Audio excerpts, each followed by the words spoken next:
नमस्कार। श्रीमती मोहरी देवी तापड़िया कन्या महाविद्यालय जसवंतगढ़ के इस यूट्यूब चैनल पर मैं प्रवक्ता हनुमान शर्मा आप सभी विद्यार्थियों का हार्दिक स्वागत और अभिनंदन करता हूं। प्यारे विद्यार्थियों, बीए तृतीय वर्ष की कक्षा में हिंदी साहित्य विषय के अंतर्गत आधुनिक काव्य जो आपका प्रथम प्रश्न पत्र है, उसमें कवि जयशंकर प्रसाद जी से जो कामायनी इनकी रचना है, जिसमें सरदा सर्ग जो कि तीसरा सर्ग है, उससे महत्वपूर्ण प्रश्नोत्तरों की श्रृंखला चल रही है। प्यारे विद्यार्थियों, विगत वीडियो से हमारा प्रश्न चल रहा है कामायनी के सरदा सर्ग के आधार पर सरदा के चरित्र पर प्रकाश डाले। बहुत ही महत्वपूर्ण प्रश्न है ये, और इस प्रश्न के अंतर्गत हमने प्यारे विद्यार्थियों विगत वीडियो में सरदा के चरित्र के बारे में जो है 2 बिंदु हमने इसको देख लिए थे, और इससे पहले सरदा का जो सार तत्व है वो भी हमने देखा, सरदा सर्ग का परिचय और सार तत्व है वो भी देख लिया। और उसके बाद में सरदा का जो चरित्र चित्रण है उसमें हमने 2 विशेषताएं पढ़ी थी कि सरदा एक तो दिव्य नारी है, और इसके साथ साथ दूसरी विशेषता हमने देखी थी सरदा कर्मनिष्ठ नारी है।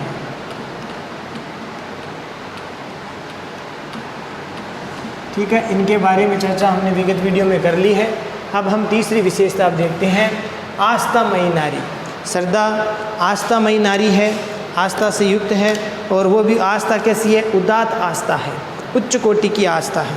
तो प्रसाद जी ने नारी के सर्वांगीण विकास की स्थिति का बहुत भव्य चित्र सरदा के रूप में उपस्थित किया।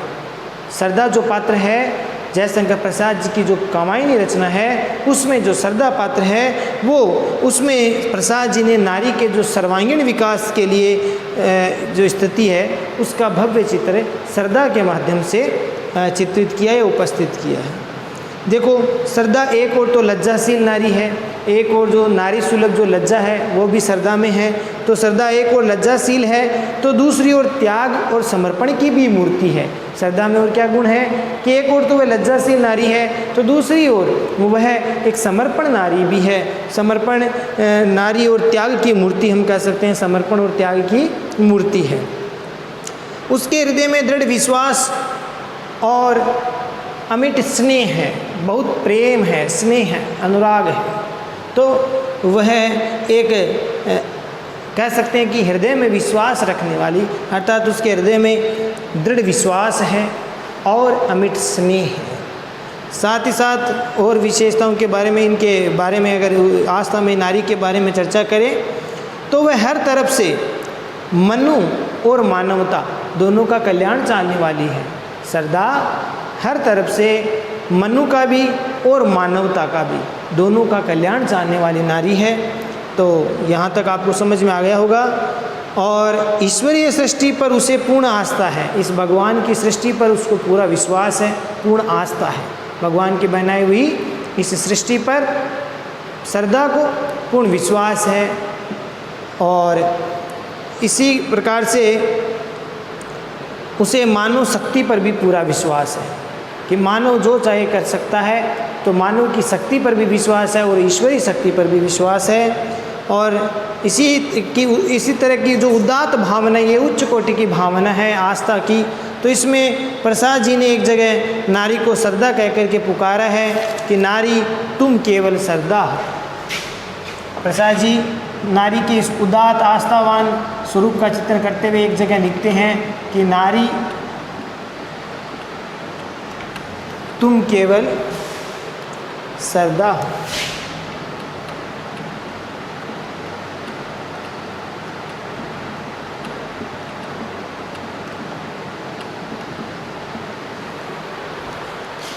नारी तुम केवल सरदा हो, विश्वास रजत नग पग तल में। विश्वास रजत पग नग तल में।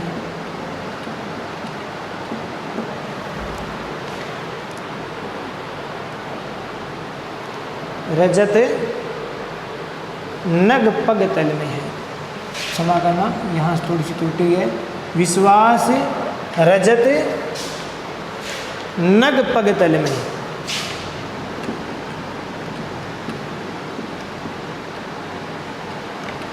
नग पग तल में पीयूष स्रोत सी बहा करो। पीयूष स्रोत सी बहा करो।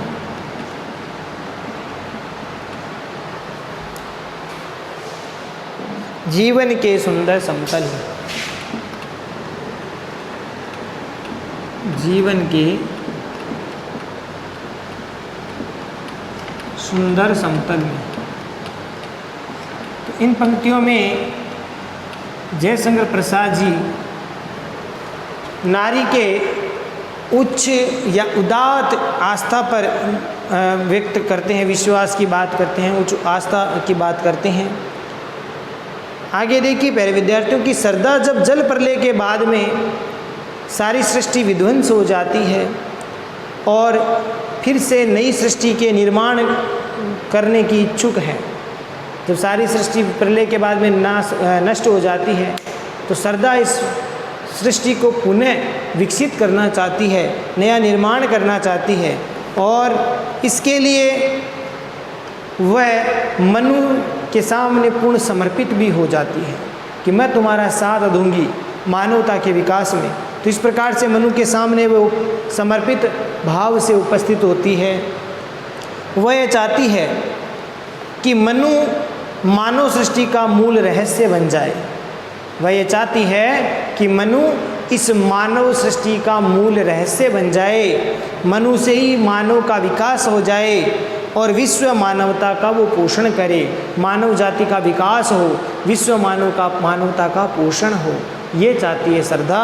और इसीलिए वह एक तरह से उदात्त भावना इसमें प्रस्तुत हुई है। यहाँ स्वार्थ भावना नहीं है, उदात्त भावना, मानवता का कल्याण, विश्व के कल्याण की भावना व्यक्त हुई है। तो इस प्रकार से हम कह सकते हैं कि श्रद्धा उच्च उदात्त, हम कह सकते हैं आस्थावान नारी है। और इस आस्था को प्रकट करते हुए देखिए क्या कहती है कि दया माया ममता लो आज। श्रद्धा मनु से क्या कहती है? श्रद्धा मनु से कहती है कि दया माया ममता लो आज।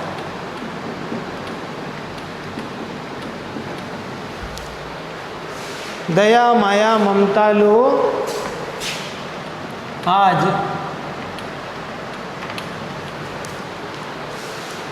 मधुरिमा लो अगाध विश्वास।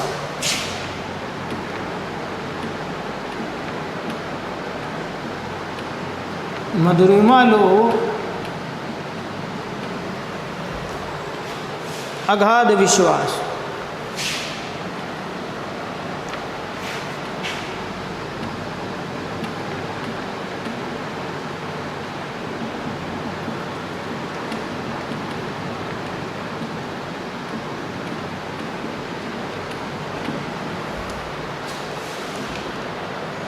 हमारा हृदय रत्न निधि स्वच्छ है।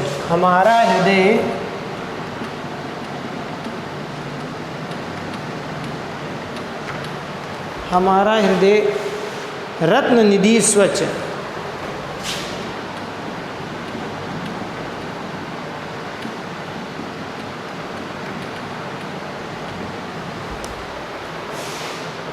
तुम्हारे लिए खुला है पास।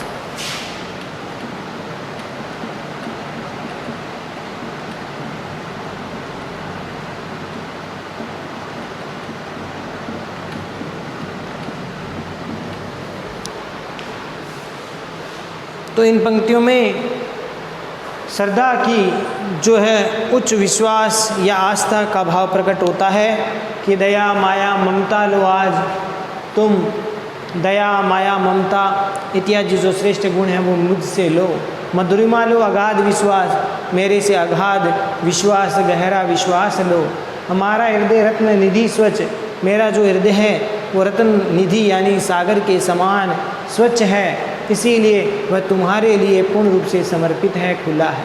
तुम्हारे लिए खुला है पास अर्थात तुम्हारे लिए मेरा जो हृदय है वो तुम्हें समर्पित करती हूँ।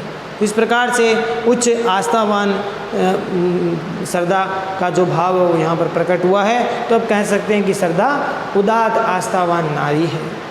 अगली विशेषता देखो प्यारे विद्यार्थियों, चौथी विवेक की मूर्ति है।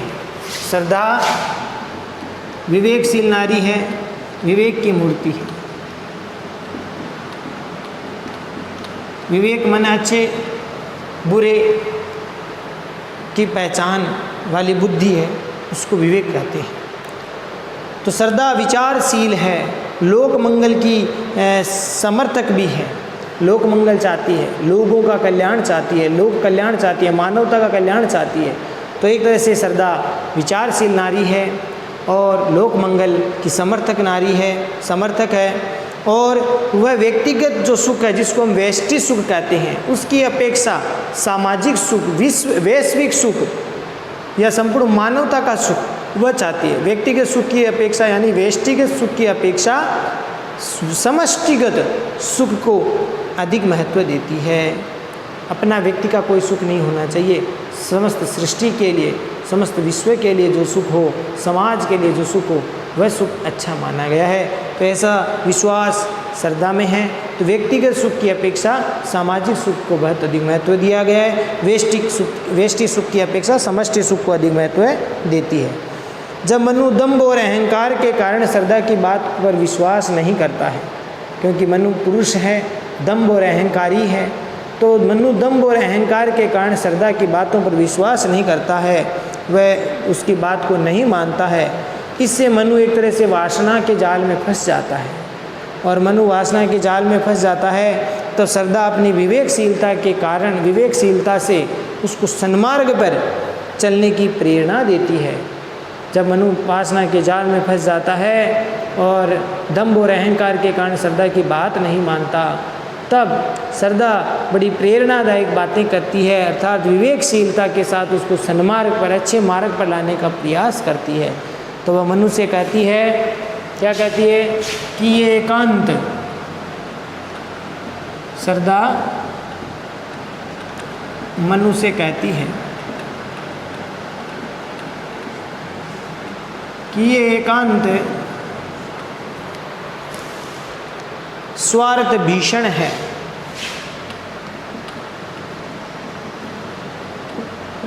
ये एकांत स्वार्थ भीषण है।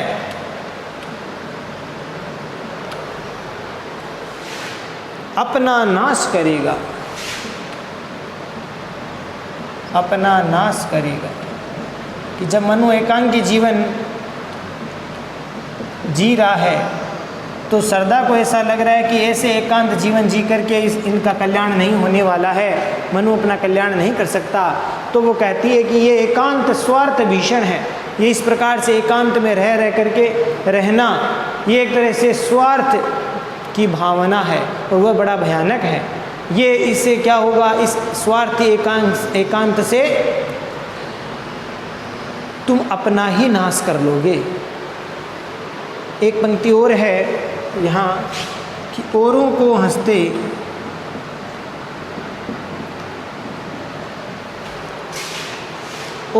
हंसते देखो मनु,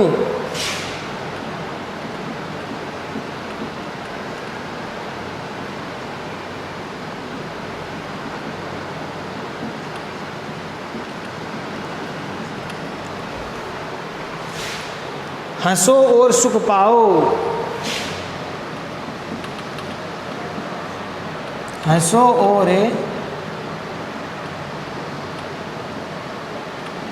सुख पाओ।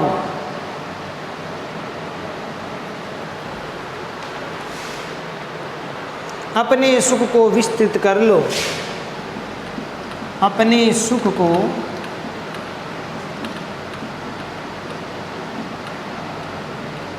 विस्तृत कर लो।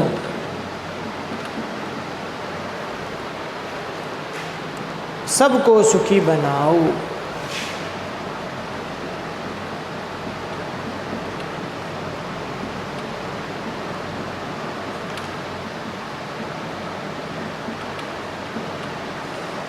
इन पंक्तियों से विवेकशीलता का पता चलता है और श्रद्धा मनु को समझाते हुए कहती है कि औरों को हंसते देखो मनु, हे मनु तुम और प्राणियों को भी हंसते हुए देखो। और तुम भी हंसो और सुख पाओ। वह जब हंसते हैं उनको देखकर तुम भी हंसो। ये एकांत निराश में हताश होकर के मुंह लटका करके बैठने से कोई फ़ायदा नहीं है। तुम औरों को हंसते देखो, वो भी प्रसन्नचित्त और प्राणी हो रहे हैं, वो उनको देखो, हंसो और सुख पाओ। तुम स्वयं हंसो और सुख प्राप्ति करो। अपने सुख को विस्तृत कर लो, अपने सुख को इतना विस्तारित कर लो, विशाल कर लो, जिससे तुम सबको सुखी बनाओ। इससे तुम सबको सुखी बना पाओगे। तो ये विवेकशीलता है। तो विवेक की मूर्ति है श्रद्धा। ठीक है, श्रद्धा विचारशील, चिंतनशील नारी है और वह लोक मंगल की समर्थक है और व्यक्तिगत सुख की अपेक्षा सामाजिक सुख को महत्व देती है। लेकिन मनु दंभ और अहंकार के कारण श्रद्धा की बात नहीं मानता। तो श्रद्धा उनको उस समय जब मनु वासना के जाल में फंस जाता है, उस समय श्रद्धा मनु को सन्मार्ग पर लाने का प्रयास करती है। विवेकशीलता के कारण श्रद्धा है, विवेकशीलता से मनु को सन्मार्ग पर लाती। तो ये हम कह सकते हैं कि श्रद्धा विवेक की मूर्ति है। इस प्रकार से श्रद्धा ये भी जानती है कि दुख के पश्चात सुख मिलता है, दुख के बाद में सुख मिलता है और सृष्टि का ये नियम है। श्रद्धा ये जानती है कि अभी दुख है तो कभी सुख भी मिलेगा और ये सृष्टि का सनातन नियम है। और इसलिए अवसादग्रस्त होकर के अपने आप को मूर्ख नहीं बना देना चाहिए, अवसादग्रस्त होकर के अपने बुद्धि को हीन नहीं करना चाहिए। और इसीलिए जो समय का सदुपयोग कर लेते हैं या जो व्यक्ति समय का सदुपयोग कर लेता है, उसका सुखद भविष्य स्वतः ही निर्माण होता है। जो अपने सही समय का सदुपयोग करता है वह अपने सुखद भविष्य का स्वतः ही निर्माण करता है। इसीलिए पुरानी परंपराओं में, पुरानी विचारधाराओं में, बंधनों में जकड़े हुए वो अनुचित मानती है। श्रद्धा है वो मनु को इस प्रकार से पुरानी परंपराओं में, बंधनों में जकड़े हुए अनुचित मानती है। और वह ये कहती है कि पुरातन का ये निर्मोक, पुरातन का ये निर्मोक सहन करती न प्रकृति पल एक। पुरातन का निर्मोक, पुरातन का ये निर्मोक सहन करती न प्रकृति पल एक। नित्य न्यूनता का आनंद, नित्य नूतनता का आनंद, क्षमा करना, नित्य नूतनता का, हमेशा नयापन का आनंद होता है। किए हैं परिवर्तन में टेक, किए हैं परिवर्तन में टेक। ये प्रकृति भी नया नया परिवर्तन करती है तभी आनंदित होती है। और परिवर्तन सृष्टि का नियम है, नित्य नूतनता का आनंद है। इसीलिए हमेशा बदलना चाहिए, परिवर्तन करना चाहिए अपने जीवन में। यही यहाँ पर श्रद्धा मनु को समझाती है कि केवल एक परंपराओं में, पुराने बंधनों में बंद करके नहीं रहना चाहिए, अपितु समय के अनुसार बदलना चाहिए। तो पुरातन का यह निर्मोह, ये पुरातन परंपरा का जो ये तुम्हारा निर्मोह है, मोह है, वह सहन करती न प्रकृति। प्रकृति एक पल भी इस बात को सहन नहीं करती, क्योंकि प्रकृति स्वयं नई नित्य नूतनता का आनंद लेती है, नयापन का आनंद लेती है और इसीलिए वह परिवर्तन हर क्षण करती रहती है। इस प्रकार के भावों से या कथन से स्पष्ट हो जाता है कि अपनी विवेकशीलता के कारण श्रद्धा है वो उसका जो चरित्र है बड़ा उज्ज्वल है, प्रेरणास्पद है। अपनी विवेकशीलता के कारण श्रद्धा मनु को सन्मार्ग पर लाने का प्रयास करती है, प्रेरक बनती है और हम कह सकते हैं कि इससे श्रद्धा का चरित्र उज्ज्वल है, प्रेरणाप्रद है। तो आशा करता हूँ प्यारे विद्यार्थियों यह आपको समझ में आ गया होगा। तो आज प्यारे विद्यार्थियों हम ये दो बिंदुओं की अब चर्चा करेंगे।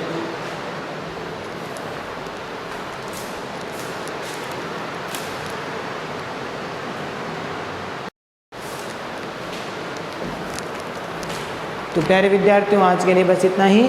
अगले वीडियो में पुनः उपस्थित होंगे इस प्रश्न के आगे के और जो श्रद्धा के चरित्र की विशेषता उन बिंदुओं को लेकर के। तब तक के लिए आज इन दो बिंदुओं को ठीक प्रकार से पढ़े समझे, अर्थात आस्थामयी नारी है श्रद्धा और विवेक की मूर्ति है। इन उदाहरणों को ठीक प्रकार से पढ़े समझे और नोट्स बनाए और इनको याद भी करें। चैनल को लाइक शेयर और सब्सक्राइब करना ना भूले। जय भारत, जय हिंदी। धन्यवाद विद्यार्थी।